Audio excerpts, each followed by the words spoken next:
Welcome to this journey of one of the most disturbing cases in recorded history from Savannah, Georgia. Before we begin, I invite you to leave a comment about where you're watching from and the exact time you heard this story. We're interested in knowing where and at what times of day or night these documented accounts arrive. In the sweltering summer of 1848, residents of Savannah, Georgia, began to notice something peculiar about the Callahan Plantation just beyond the city limits. The sprawling estate, with its imposing white columns and meticulously maintained gardens of azaleas and live oaks draped in Spanish moss, had become unusually quiet. The twins who owned it, Eleanor and Elizabeth Callahan, once fixtures of Savannah society, had not been seen at church services or social gatherings for nearly 3 months. This absence might have gone unremarked upon in another family, but the Callahan twins had always been inseparable from each other and from the social fabric of Savannah itself. Their sudden withdrawal from public life sent ripples of concern and curiosity throughout the tightly knit upper echelons of Georgia society. What troubled the local physician, Dr. James Mercer, was not merely their absence, but the strange letter he had received from Eleanor requesting medical supplies without examination. The list included laudanum, sleeping powders, and bandages in quantities that suggested something beyond normal household needs. The peculiar wording of the letter, with its references to ongoing treatments and private medical matters, struck Dr. Mercer as uncharacteristic of the typically forthright Eleanor. When Dr. Mercer rode out to deliver the supplies himself, determined to assess the sisters' well-being, he was met at the wrought iron gates by Samuel, one of the plantation's enslaved workers, who took the package and informed him that the sisters were indisposed and receiving no visitors. The doctor noted that Samuel was wearing what appeared to be a fine waistcoat that he recognized as belonging to the twins' late father, an observation that struck him as both unusual and deeply troubling.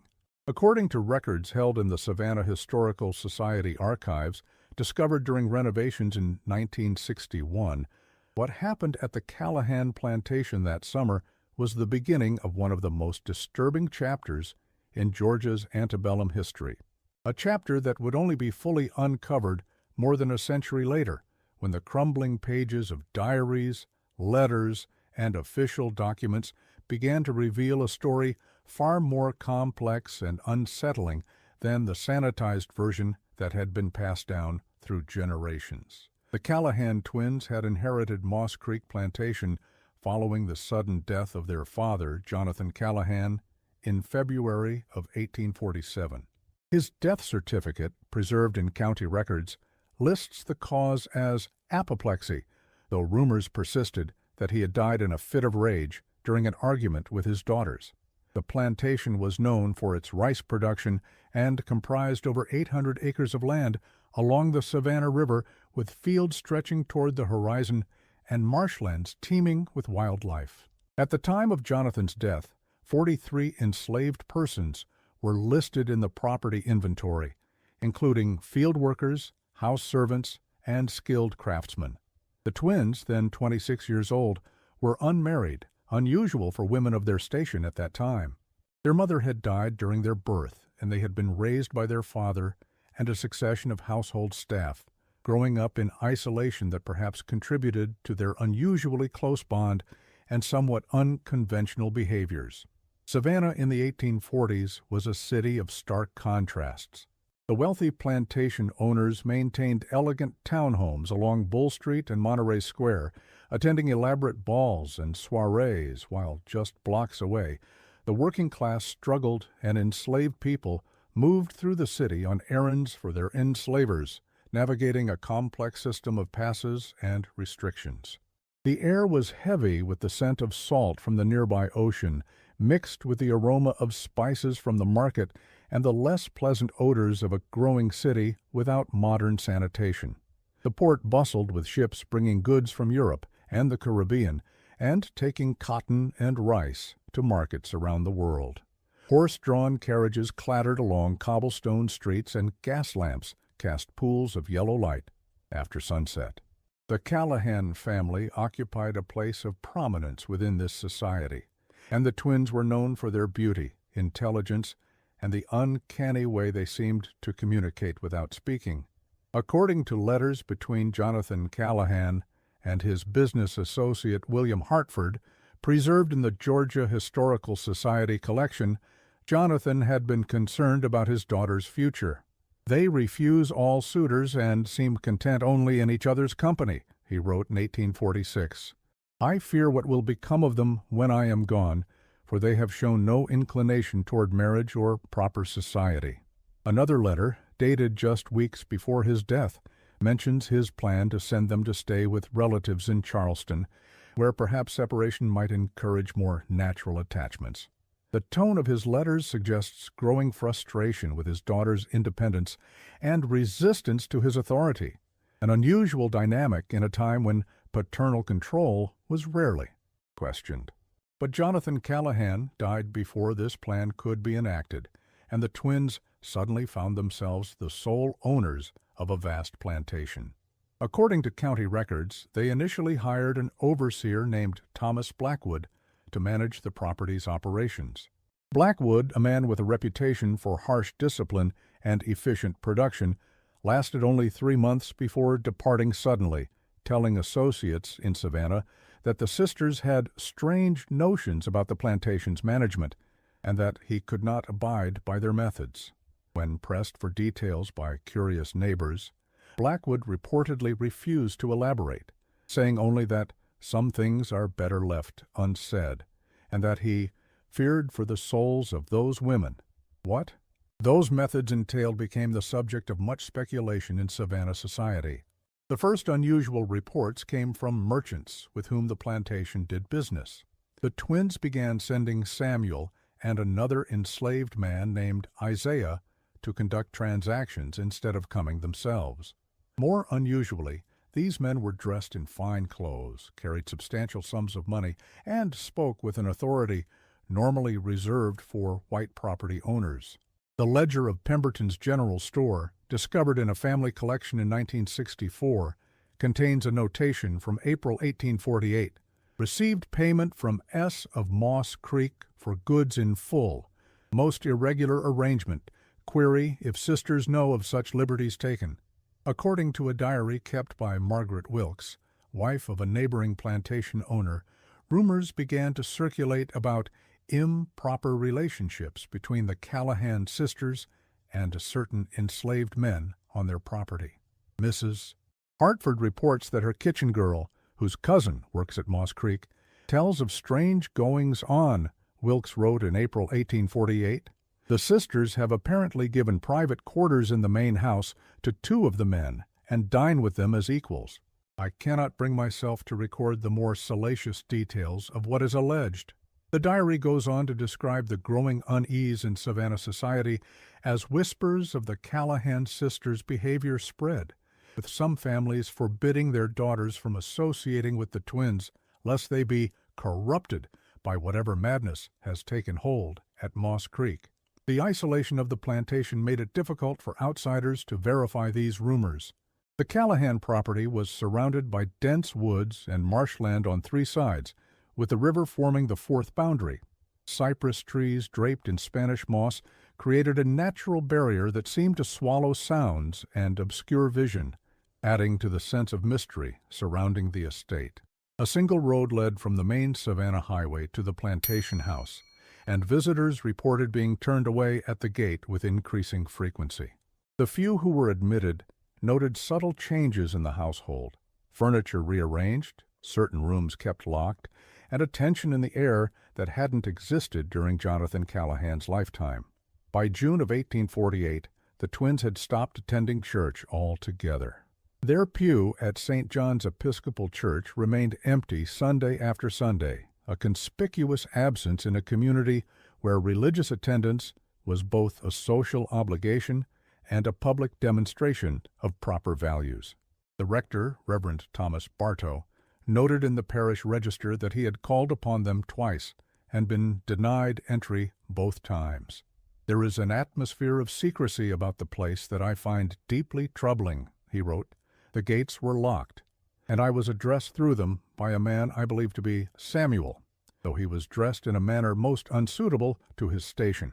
He spoke with such authority that one might have mistaken him for the master of the house, a thought I find most disturbing." Then came the incident with Dr. Mercer and his unusual medical supply request. Following this encounter, Dr. Mercer shared his concerns with Sheriff William Dawson over brandy at the Savannah Gentlemen's Club, a conversation overheard by club steward Tobias Jenkins, whose written recollection was discovered among his personal papers in 1962. According to Sheriff's Office records from 1848, partially damaged by fire in 1901 but reconstructed by historians in 1965, Dawson rode out to Moss Creek Plantation on July 3rd to check on the sisters' welfare, accompanied by 2 deputies who remained at the gate. What he found there would be recorded in his official report as a most unusual and disturbing arrangement. The sheriff was initially denied entry but insisted on his legal authority to investigate concerns about the residents' well-being. When he was finally admitted to the main house, he found Eleanor Callahan in the parlor, dressed in an elaborate gown but appearing thin and pale. The room itself showed signs of neglect, with dust on the mantelpiece and wilting flowers in vases, details that would have been unthinkable during Jonathan Callahan's time. She assured him that both she and her sister were in good health and that there was no cause for concern, her voice steady but her eyes constantly darting to the doorway as if expecting someone. When pressed about the rumors circulating in Savannah, Eleanor reportedly became agitated and insisted that how they managed their property was their own business. "My father is dead, Sheriff," she is quoted as saying, "and with him died his authority over this house and its occupants. We answer to no one now." Sheriff Dawson noted that during this conversation he observed Isaiah, dressed in gentleman's clothing, watching from the doorway. When the sheriff asked to speak with Elizabeth, he was told she was resting and could not be disturbed. The official report notes that Dawson heard movement from the upper floors and what sounded like a door being locked. Before leaving, Sheriff Dawson reported seeing several rooms in the house that had been redecorated in a masculine style, with pipes and men's boots visible. He also noted that the traditional power dynamics of the plantation seemed to have been altered, with Eleanor deferring to Isaiah on several matters during the visit. Most troubling to the sheriff was the moment when Isaiah placed his hand on Eleanor's shoulder in what Dawson described as a gesture of uncommon familiarity and reassurance, which Eleanor accepted without objection. The sheriff's report concluded with his assessment that while the situation was highly irregular and potentially scandalous, he had found no evidence of any crime being committed. The sisters were of sound mind, according to his judgment, and entitled to manage their property as they saw fit, however unusual their methods might appear to society. He did, however, recommend increased patrols on the road near Moss Creek, ostensibly for the security of the ladies, but more likely to monitor the comings and goings at the plantation. This official response did little to quell the rumors in Savannah. According to accounts in personal letters and diaries from the period, collected by historian Margaret Benton in her 1968 work Shadows of Savannah, speculation ran rampant. Some suggested the twins had fallen under some form of mind control or hypnosis. Others whispered about witchcraft or demonic influence, pointing to the twins' mother, who had been rumored to possess second sight before her death. The more pragmatic suggested that the sisters, having tasted freedom following their father's death, had simply abandoned societal constraints. Whatever the explanation, the Callahan twins became a source of fascination and horror in equal measure, their names spoken in hushed tones at social gatherings, and their story embellished with each retelling. What happened next is documented in the business records of the First Bank of Savannah, preserved in their archives and examined by researchers in 1960. In August 1848, Eleanor Callahan appeared at the bank with Samuel, now referred to in the bank manager's notes as Samuel Callahan. She withdrew a significant sum from the plantation accounts and informed the manager that she and her sister would be traveling north for an extended period. She also presented documents showing that she had granted power of attorney to Samuel regarding certain plantation matters, papers that appeared to be properly notarized despite the highly unusual nature of such an arrangement. The bank manager, James Wilson, later reported that he had been so shocked by this arrangement that he had initially refused to process the transaction.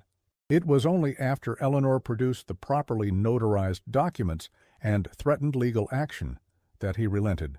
Wilson's personal notes, discovered in the bank archives during research conducted in 1963, express his deep concern, "Something is terribly wrong at Moss Creek. I fear the Callahan girls have lost their senses entirely." The man Samuel spoke as if he were master of the plantation, and Miss Eleanor deferred to him in all matters. When I questioned the propriety of their arrangement, Miss Eleanor fixed me with such a cold stare that I confess I felt a chill in my blood. "The world is changing, Mr. Wilson," she told me, "whether Savannah is prepared for it or not. God help them if the truth of their arrangements becomes widely known." According to passenger manifests preserved in the port records, Eleanor and Samuel Callahan boarded the merchant ship Northern Star, bound for New York on August 15, 1848. They were assigned separate cabins according to the ship's records, though the purser noted in his log that the lady and her manservant seemed unusually familiar in their dealings. Elizabeth and Isaiah were not listed among the passengers, raising questions about their whereabouts that would fuel further speculation in Savannah society. The answer would come 2 weeks later when fire broke out in the east wing of the Moss Creek Plantation House. The flames were first spotted by field workers returning from the rice paddies, who raised the alarm. Neighboring plantation owners and their workers came to help extinguish the blaze, which was eventually contained before it could destroy the entire structure. The east wing, which contained guest rooms and a library, was severely damaged. According to an account published in the Savannah Daily Republican on September 2, 1848, during the chaos of fighting the fire, several of the neighbors entered the west wing of the house and made a shocking discovery. Elizabeth Callahan and Isaiah were found in the master bedroom, which had been lavishly redecorated. According to the newspaper account, which used deliberately vague language due to the sensitivities of the time, they were discovered in circumstances that left no doubt as to the nature of their relationship. More directly stated in a private letter written by witness Henry Brewster to his brother in Charleston, they were husband and wife in all but law, which of course forbids such unions. The room contained portraits of them together, and Isaiah wore the late Miss Callahan's signet ring. Most disturbing was their lack of shame when discovered. Elizabeth stood tall and declared that she would make no apologies for following her heart. Several ladies present fainted at the impropriety of it all. The social and legal response was swift and severe. Isaiah was immediately seized by the men present, beaten severely, and then taken to be jailed in Savannah on charges that would later be formalized. Elizabeth Callahan was not technically arrested, but was placed under the protective custody of the sheriff and removed to the home of her father's cousin, Agnes Callahan Wilson, a stern widow known for her rigid adherence to social conventions. According to medical records from Dr.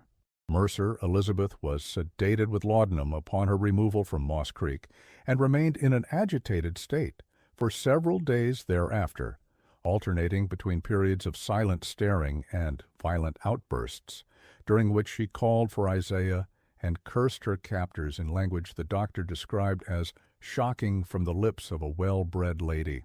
The legal proceedings that followed were unprecedented in Savannah's history. Isaiah was charged with violating the natural order and corruption of a white woman, capital offenses under Georgia law at that time. The courthouse was packed for his arraignment, with spectators coming from miles around to witness the proceedings. According to court records, Isaiah maintained a dignified silence throughout, refusing to speak even in his own defense. Elizabeth was not formally charged, but was declared temporarily insane by a panel of physicians and confined to her cousin's home under constant supervision. The medical report, signed by 3 prominent Savannah doctors, including Mercer, cited her unnatural affections and moral degeneration as evidence of mental instability, concluding that she was not responsible for her actions due to a disorder of the female nervous system. Word was sent to Eleanor in New York regarding these developments, delivered by a messenger employed by the Wilson family. According to correspondence between Sheriff Dawson and the New York authorities, Eleanor and Samuel had taken rooms at a boarding house in Manhattan under the names Mr. and Mrs. Samuel Johnson. The landlady later reported that they appeared to be a well-dressed mulatto gentleman and his white wife, an arrangement unusual enough that she remembered them clearly. When New York police officers went to the address, they found the rooms abandoned and the couple gone, having departed hastily and leaving behind several personal items including books, clothing, and a miniature portrait of Elizabeth. This disappearance set off what newspapers of the day called the Callahan manhunt, with authorities in multiple states searching for the missing pair. The hunt took on greater urgency when documents found in the Moss Creek house revealed that Eleanor had transferred significant plantation funds to banks in Boston and Philadelphia prior to her departure, actions that could be construed as financial crimes.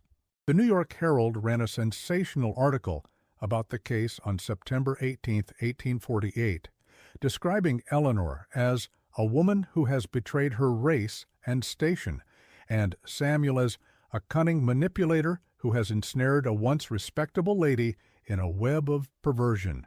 The article included a crude sketch of the pair and offered a reward for information leading to their capture, though it carefully avoided explicit mention of the nature of their relationship, referring instead to unnatural arrangements and moral degradation. Meanwhile, in Savannah, Isaiah's case never went to trial. According to Sheriff's Office records, a group of men broke into the jail on September 12, 1848, overpowered the night guard, and removed Isaiah from his cell. His body was found the next morning hanging from an oak tree near the Savannah River, with evidence of severe beating prior to death. A note pinned to his clothing read simply, "This is the fate of those who forget their place." No charges were ever filed in connection with this lynching, despite Sheriff Dawson's official condemnation of justice administered outside the law. Several prominent Savannah families were rumored to have been involved, though no names were ever officially connected to the crime. Elizabeth Callahan's fate was only marginally better.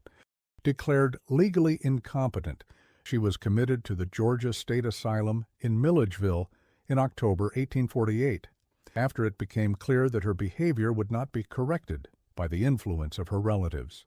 The committal documents, preserved in the asylum archives and discovered during research in 1959, describe her condition as moral insanity and derangement of the natural female instincts. The attending physician noted that she continues to express unnatural attachment to the Negro Isaiah and refuses to acknowledge the impropriety of such feelings. She maintains that her relationship with him was based on genuine affection and mutual respect, concepts so at odds with the natural order that they can only be attributed to severe mental disturbance. The asylum records track Elizabeth's decline over the following months. Initially combative and vocal, she gradually became withdrawn and silent as the treatments of the day, cold water baths, isolation, and various sedatives, took their toll. By December 1848, she had stopped speaking entirely. The asylum physician's notes from January 1849 report, "Patient now submits to treatments without resistance, keeps to herself, and takes meals only when supervised. Has begun to waste physically despite adequate nutrition." By February 1849, she was refusing food and had to be force-fed. The final entry regarding her care, dated May 3, 1849, notes simply, Patient succumbed to wasting disease at 4:17 this morning. Body to be returned to family plot in Savannah as per arrangement with Mrs. Wilson. Whether Elizabeth's death was due to physical illness, the harsh conditions of the asylum, or what modern clinicians might recognize as severe depression and psychological trauma remains a matter of historical speculation. Elizabeth Callahan was buried in the family cemetery at Moss Creek Plantation, which by that time had been legally transferred to the management of Jonathan Callahan's cousin, Richard Wilson. Her death certificate lists consumption as the cause of death, though no evidence of tuberculosis was noted in her medical records. The funeral was a quiet affair, attended only by immediate family and a few close friends. According to the diary of Agnes Wilson, "We have laid her to rest with as much dignity as circumstances allow, though the scandal attached to her name made a more public ceremony impossible. May God have mercy on her soul, for she strayed far from his path in this life." The grave was marked with a simple stone bearing only her name and dates, without the usual scriptural references or expressions of familial love that adorned neighboring markers. The plantation continued to operate under Wilson family management until the Civil War, when it was abandoned as Union forces approached Savannah. Many of the enslaved persons fled during this period, while others were forcibly relocated by the Wilson family to properties further from the advancing federal troops. The house itself was eventually destroyed by fire in 1866, though whether this was due to warfare, accident, or deliberate action remains unknown. Local legend suggests that former enslaved workers from the plantation set the fire as an act of retribution against the Wilson family, who had reportedly been harsh overseers after taking control from the Callahan sisters. As for Eleanor and Samuel, their trail went cold after New York. Rumors placed them in various locations: Canada, England, even Haiti or Liberia. A tantalizing clue appeared in 1851 when a Boston banker reported meeting a Mrs. Johnson and her husband, a light-skinned gentleman who made inquiries about transferring funds to Paris. The description matched Eleanor and Samuel, and the banker noted that the woman spoke with the unmistakable accent of the Southern aristocracy. However, no definitive proof of their whereabouts was ever established. They vanished into history, their fate the subject of speculation and rumor for decades afterward. Some stories claimed they had been captured and returned to Georgia in secret. Others insisted they had found freedom and happiness far from American shores. The truth remained elusive, as did they themselves. The story of the Callahan twins might have remained largely forgotten, a scandalous footnote in antebellum history, if not for the discovery of a steamer trunk in the attic of a Philadelphia brownstone during renovations in 1958. The trunk, which bore the faded initials E.C., contained a journal, letters, and personal effects belonging to Eleanor Callahan. The property owner, having no connection to the Callahan family and unaware of the historical significance of the find, nearly discarded these items before a historically minded neighbor recognized potential value in the aged documents and suggested they be examined by experts. The journal, which was eventually donated to the Georgia Historical Society after analysis by historians at the University of Pennsylvania, provided Eleanor's perspective on the events of 1848 and the years that followed. The document, parts of which were damaged by water and time, tells a story far more complex than the scandal reported in Savannah society. Written in a clear, educated hand, the journal reveals a woman of intelligence and conviction who was fully aware of the boundaries she was crossing and the potential consequences of her actions. According to Eleanor's writings, she and her sister had always felt alienated from the society in which they were raised. "We were taught to believe in our superiority," she wrote, "yet could find no evidence of it in our hearts or minds. Father insisted that our position was ordained by God and nature, but his arguments rang hollow when we observed the dignity, intelligence, and humanity of those he claimed were beneath us." She described their growing discomfort with the institution of slavery as they reached adulthood, particularly after witnessing the brutal punishment of an enslaved woman who had attempted to escape while the twins were teenagers. The woman's cries haunted our dreams for months afterward, Eleanor wrote, and in her suffering, we recognized the monstrous system in which we were complicit. Eleanor wrote of the twins' private rebellion against their father's values, secretly teaching several enslaved people to read and discussing philosophy and politics with them in the isolation of the plantation's library. Samuel and Isaiah, both of whom had been born on the plantation and were close to the twins in age, became their closest confidants. They absorbed knowledge with a hunger that put our own education to shame, she wrote. While we had been forced to study, they seized every opportunity to learn, despite the risks involved. Their minds were quick and their insights profound, challenging everything we had been taught about the supposed inferiority of their race. In them, we found the intellectual equals and spiritual companions that Savannah society could never provide, Eleanor continued. The arbitrary distinction of skin became meaningless to us, though we maintained the pretense when others were present. In the privacy of our home, we gradually created a small world where merit rather than birth determined one's place, a fragile experiment in equality that we knew the outside world would crush if discovered. After their father's death, according to Eleanor's account, the sisters decided to gradually implement changes at Moss Creek, improving conditions and secretly planning to eventually free all those enslaved there. However, their relationship with Samuel and Isaiah evolved beyond friendship. "We have crossed a boundary that society would deem unforgivable," she wrote in April 1848. "Yet I cannot find it in my heart to regret a love that feels more genuine than anything the constraints of proper society would have allowed us. In Samuel's arms I have found a partnership of equals, a meeting of minds as well as hearts. Elizabeth has found the same with Isaiah. We know the dangers, yet cannot bear to return to the hollow existence expected of us." The journal reveals that the sisters were well aware of the risks they were taking and had begun to plan for a future away from Georgia long before the situation at Moss Creek was discovered. "We cannot remain here indefinitely," Eleanor wrote in June 1848.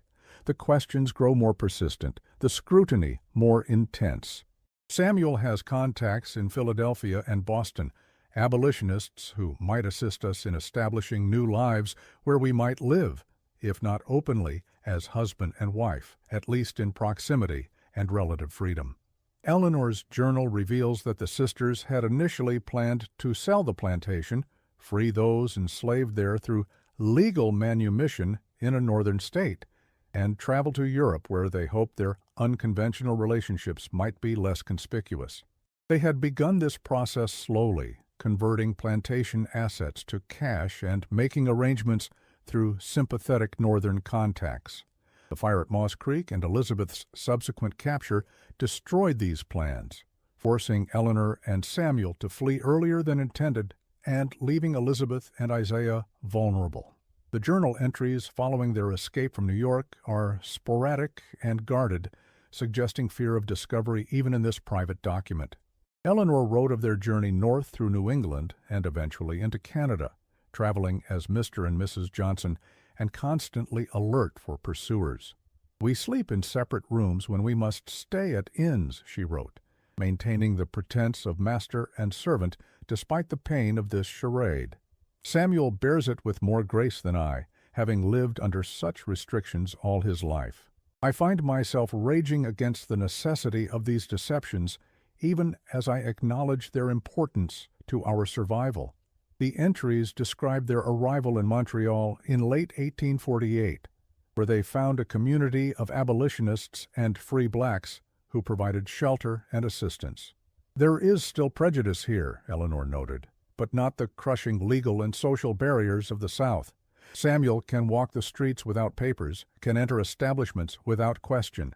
It is not equality, not truly, but it is a freedom of sorts." Later entries suggest they established a small business, though details are vague, perhaps intentionally so. The most poignant entries concern Eleanor's grief over her sister's fate. "News came today of Elizabeth's death," she wrote in June 1849. "Our contact in Savannah writes that she withered away in that dreadful asylum, broken by their treatments and the loss of Isaiah. I am consumed with guilt for leaving her behind, though I know there was no choice after they were discovered. Would that we had fled sooner, all four of us together. Now half of my heart is buried in Georgia soil, while I live half a life in exile." The entry is stained in places, presumably by tears, the handwriting becoming unsteady toward the end. The final entries in Eleanor's journal, dated 1852, describe their decision to leave Montreal. "We have heard rumors of agents from Georgia making inquiries in the city," she wrote. "Whether they seek us specifically or are engaged in other business, we cannot risk discovery after coming so far." She described establishing a new life there with Samuel under the name Johnson in a community of abolitionists and free blacks. "We live in constant fear of discovery," she wrote, "yet also with a freedom I never knew in Georgia. Samuel is respected here for his mind and character rather than reviled for his appearance. I think often of Elizabeth and pray that she found peace before the end." The journal ends abruptly, leaving the ultimate fate of Eleanor and Samuel unknown. Historian Margaret Benton, who extensively researched the case, suggested in her 1968 book that they may have eventually traveled to England or France, where mixed-race relationships, while still taboo, were not criminalized as they were in the United States. A tantalizing footnote in Benton's research mentions a reference to an American lady and her colored husband living in Paris in the 1860s, operating a small bookshop frequent by expatriate Americans and English tourists, but no definitive connection to Eleanor and Samuel could be established. Along with the journal, the steamer trunk contained several personal items: a miniature portrait of Elizabeth, a man's pocket watch with the initials S.C. engraved inside the case, several books of poetry and philosophy with marginal notes in two distinct handwritings, and a pressed flower preserved between the pages of one volume. These items, now preserved in the Georgia Historical Society's collection, offer tangible connections to the individuals behind the historical records, humanizing a story that had previously been documented primarily through the scandalized perspectives of Savannah society.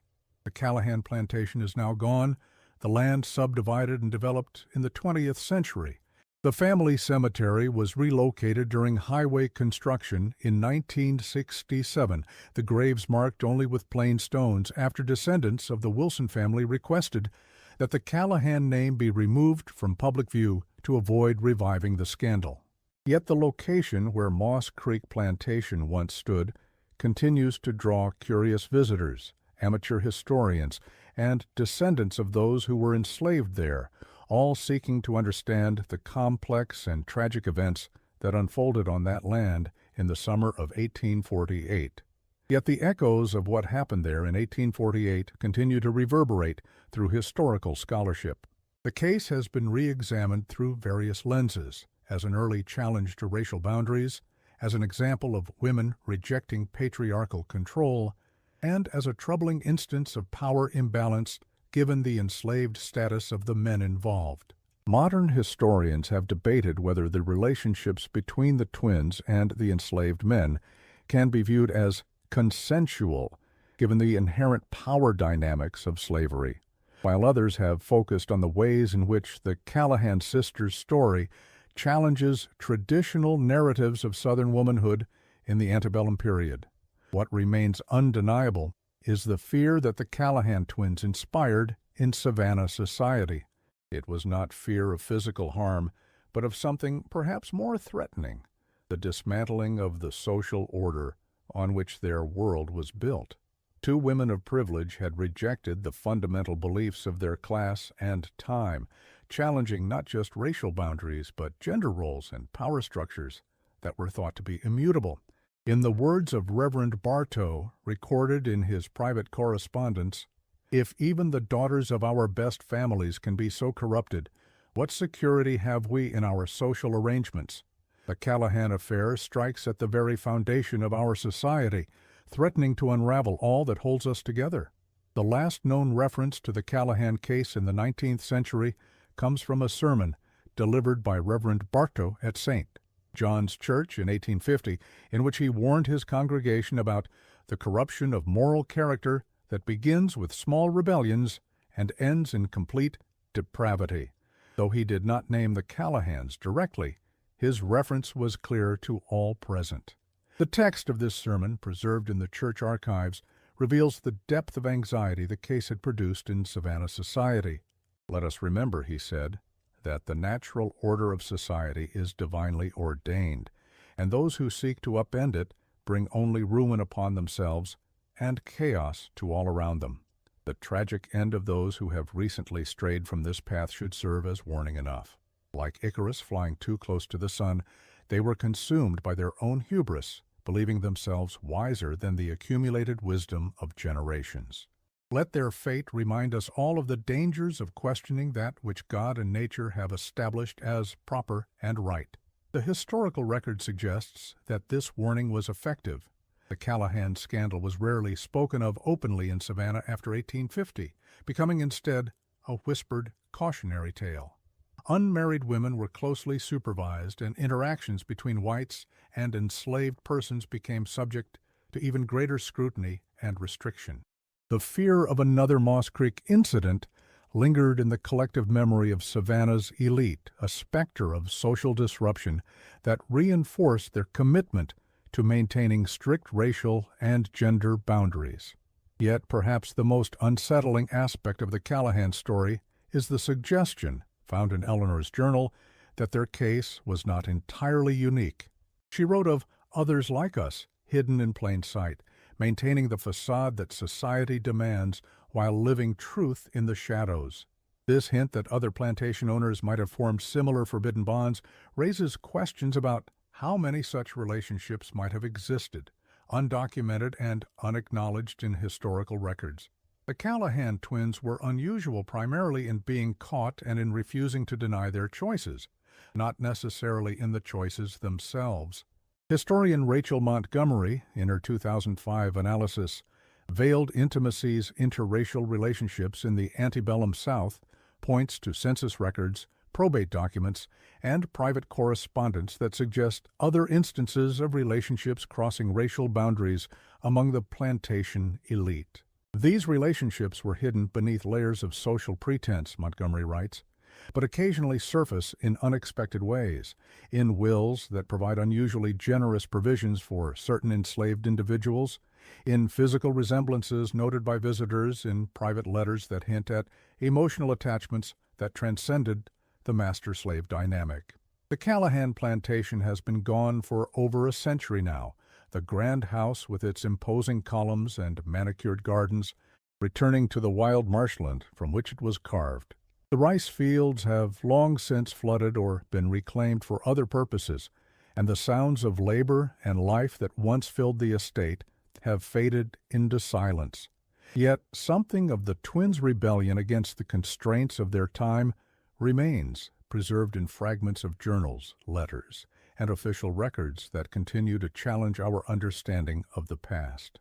A local legend, recorded by folklorist William Jenkins in his 1932 collection Whispers Along the Savannah, tells of strange lights sometimes seen in the area where Moss Creek Plantation once stood, described as two lanterns moving in perfect synchronization through the mist. These lights are said to appear on the anniversary of Elizabeth's commitment to the asylum, though no documented sightings have been verified by researchers. Like many such legends, it reveals more about the psychological impact of the historical events than any supernatural reality, suggesting that the story of the Callahan twins continues to haunt the cultural memory of the region.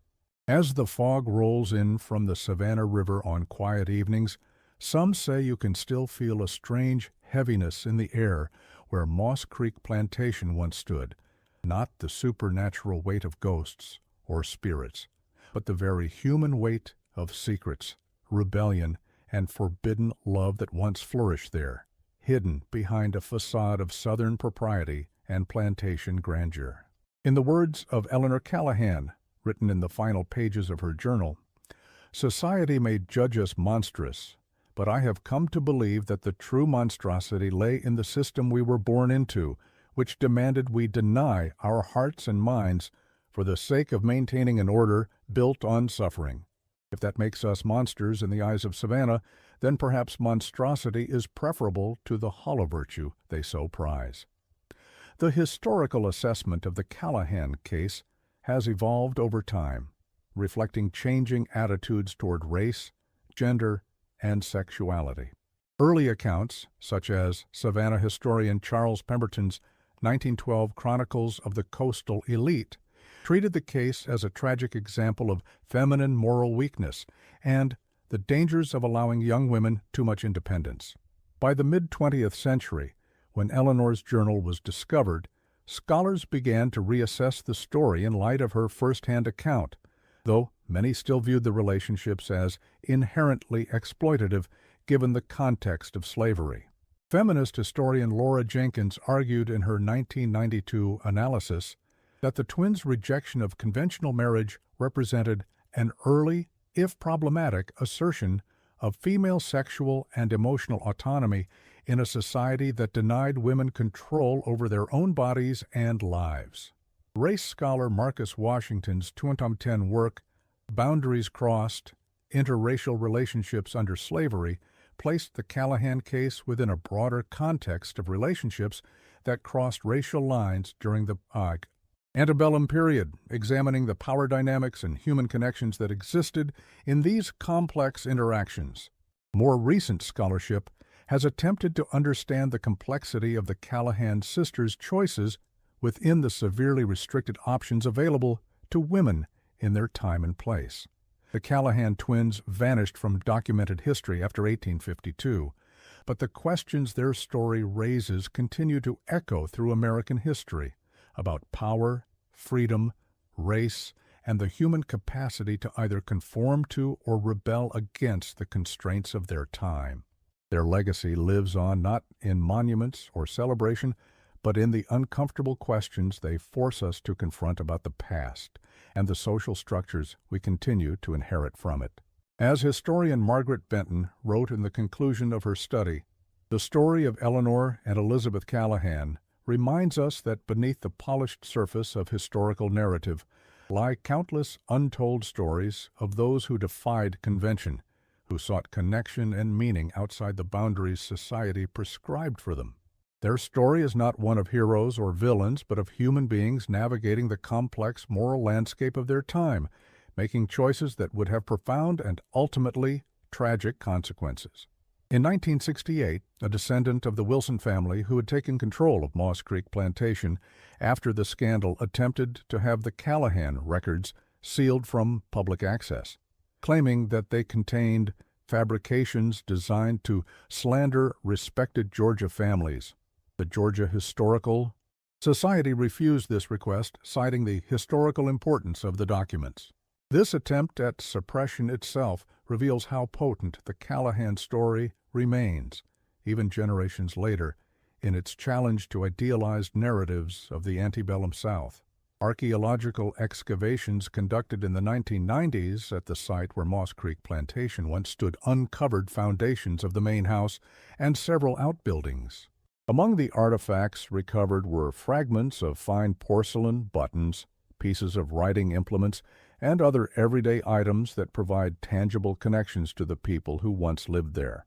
Perhaps most poignant was the discovery of a small silver locket containing intertwined locks of hair, one straight and light, the other curly and dark, found in what would have been Eleanor's bedroom.